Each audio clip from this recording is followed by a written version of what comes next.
Selamat siang, salam sejahtera untuk kita semua.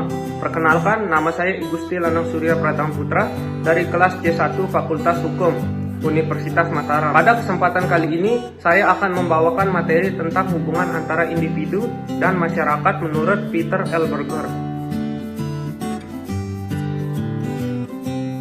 Menurut Peter L. Berger,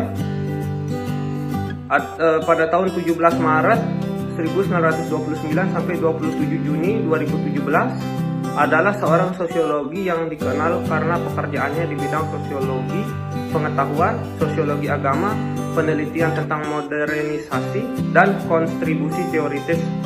Pada teori kemasyarakatan ini, ia dikenal dengan bukunya bersama dengan penulis Thomas Luckmann, The Social Construction of a Reality, New York 1966, yang dianggap sebagai salah satu buku yang paling berpengaruh dalam sosiologi pengetahuan dan berperan sentral dalam perkembangan konstitusionalisme sosial. Yang pertama, definisi sosial menurut Peter L. Berger. Sosiologi adalah studi ilmiah mengenai hubungan antara masyarakat dan individu.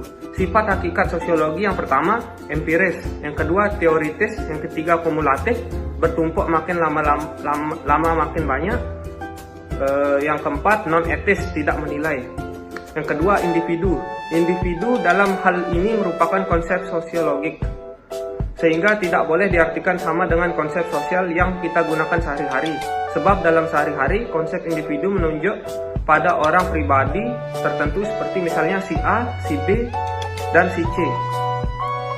Dalam pengertian sosiologi, individu adalah subjek yang melakukan sesuatu, subjek yang mempunyai pikiran, subjek yang mempunyai kehendak, subjek yang mempunyai kebebasan, subjek yang memberi arti atau meaning pada sesuatu, yang mampu menilai tidaknya dan hasil tindaknya sendiri. Singkatnya, individu adalah subjek yang bertindak atau aktor. Yang kedua, masyarakat. Peter L. Berger mendefinisikan masyarakat sebagai berikut. Masyarakat merupakan suatu keseluruhan kompleks hubungan manusia yang luas sifatnya. Keseluruhan kompleks dalam definisi di atas berarti bahwa keseluruhan itu terdiri dari bagian-bagian yang membentuk suatu kesatuan. Sebagai contoh, badan manusia terdiri dari bagian-bagian yang membentuk satu sistem yang disebut sistem organik biologik manusia. Bagian itu misalnya jantung, perut, hati, tangan, saraf, otak, dan lain-lain. Ketentuan dari semua itu membentuk suatu sistem yang disebut manusia. Demikian pula masyarakat mempunyai bagian-bagian. Menurut Berger, setiap masyarakat memiliki sistem pengetahuan yang diterima secara turun-temurun. Gagasan pengetahuan yang bersifat lokal, beberapa kalangan mengatakan sebagai tradisional.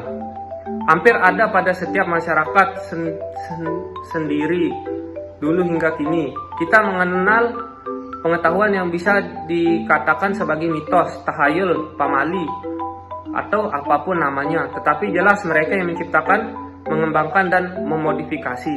Oleh karena itu, Peter L. Berger juga mendefinisikan masyarakat yang menunjuk pada suatu sistem interaksi yang dimaksud adalah tindakan, action, yang terjadi paling kurang antara dua orang yang saling mempengaruhi perilakunya.